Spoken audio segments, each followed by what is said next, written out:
Welcome and thanks for downloading this 1031 exchange tutorial from IPX 1031. Let's spend a few minutes covering the basics of tax-deferred exchanging, shall we? You're probably here because you're interested in selling a property and replacing it with another property or properties, and you'd like to accomplish that on a tax-deferred basis. So, let's start by covering the basics of 1031 exchanging and finish up by identifying a few pitfalls which experienced exchangers always avoid. First off, tax-deferred exchanging is not a new concept. In fact, it has been in the Internal Revenue Code for almost 100 years. The rules for completing a compliant exchange are now found in Internal Revenue Code section 1031. Now, if you wandered over and started reading section 1031, you'll notice that one of the first requirements is that you must use a QI, or qualified intermediary. And this is usually a well-established company whose sole job is to coordinate your paperwork and to hold your exchange funds in trust as you sell certain assets and replace them. Selecting your qualified intermediary is very important. In fact, it is so important that we simply encourage you to use the biggest and most established intermediary in the country, IPX 1031. We found them to be amongst the very best in the business. Now, any exchange has to include what are known as like-kind properties.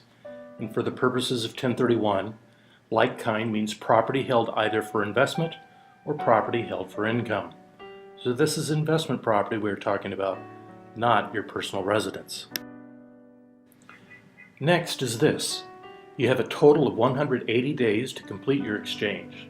Now, that also means that if you start your exchange late in the year, you may have to file an extension in your tax return in order to get all 180 days before your return is due in April. Now, how about identification? Because it is usually considered one of the most important 1031 requirements. Bottom line, you must identify within 45 days of your sale, and whatever you buy must be something you've previously identified. Now, here's a caveat about identification. It is important, but it's not difficult. So if you have any questions about it, just call us or drop us an email. Here's the first identification rule, the 3 property rule, meaning, of course, that you can identify up to 3 properties of any value. Next, we have the 200% rule, meaning you can identify more than 3 properties, but when you do, whatever you identify in total value cannot exceed more than 200% of what you sold. And now the 95% exception. It is basically this. You can identify more than 3 properties, and you can identify more than 200% provided you buy at least 95% of the property's value that you identified. Almost like the 100% exception, isn't it? So now that we've covered the rules, what do you think the big 3 pitfalls might be? So pitfall number 1, make sure your exchange funds are safe. This may seem obvious, but it's really not. When your funds are on deposit with your facilitator or qualified intermediary, technically those funds belong to them. So make sure that they're in a position where they can provide the type of fidelity bonding that absolutely ensures the safety of your exchange proceeds. How about pitfall number 2? Well, your 45-day ID period moves especially fast, so make sure you start looking for replacement property as early as possible. In fact, looking before you close on your relinquished or exchange property isn't a bad idea. Pitfall number 3, plan your exchange first. There are just too many moving parts and property transfers happening not to think it all through completely before you start. And we will help you do that, and we'll make it all painless. Often we're asked, is there an easy way to look at or approach the financial aspects of a 1031 exchange?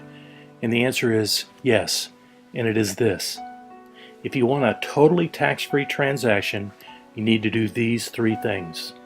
First, buy a replacement property which is equal or greater in value than the relinquished property you're selling. Number 2, move all your equity from your old property into the new property. And lastly, number 3, replace your debt.